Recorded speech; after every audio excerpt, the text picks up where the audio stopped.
A prosecutor's indictment over the murder of 2 police chiefs in the southeastern province of Bingöl has confirmed a police investigation that found that 4 outlawed Kurdistan Workers Party, PKK, militants killed by police from special ops teams have no connection to the murder. Bingöl Deputy Police Chief Atıf Şahin and police officer Hüseyin Hatipoğlu were gunned down by terrorists on October 9, while Bingöl Police Chief Atalay Ülker was severely injured in the assault.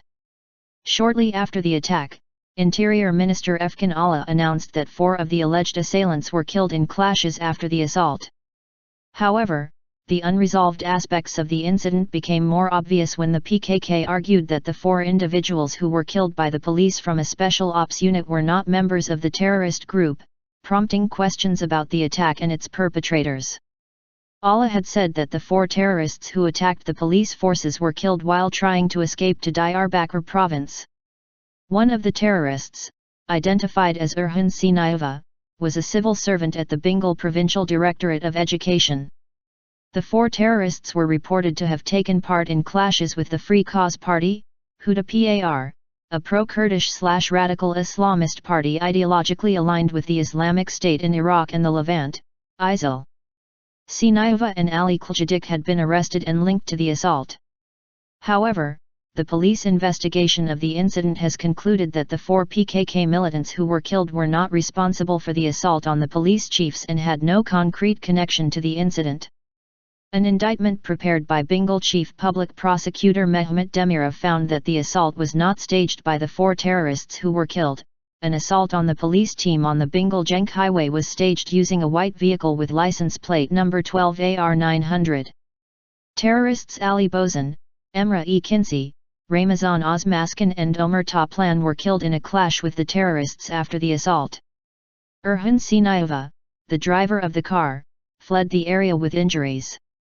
During the search, 2 Kalashnikov rifles and a large number of cartridges as well as 6 clips were found in the car.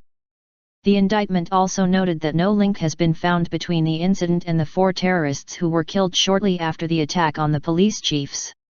Moreover, Kılıçdaroğlu and Hüseyin Hatipoğlu, who are being charged with helping the 4 other terrorists in the assault, were released by the court pending trial on the grounds that no connection was found between them and the assault.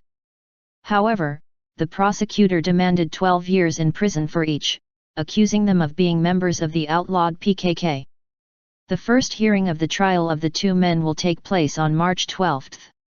After the assassination of the 2 police officers, claims of negligence appeared in the media, noting that the court rejected the police unit's request for a search of the city following intelligence that a group of terrorists had entered the city to target the police force. The assault on Ülker and his team, who were on their way to investigate violent incidents in the city, came shortly after the Kobani protests.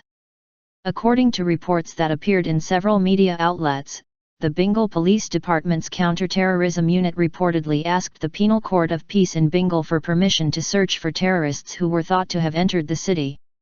The court rejected the request on the grounds that there was no need for such a search.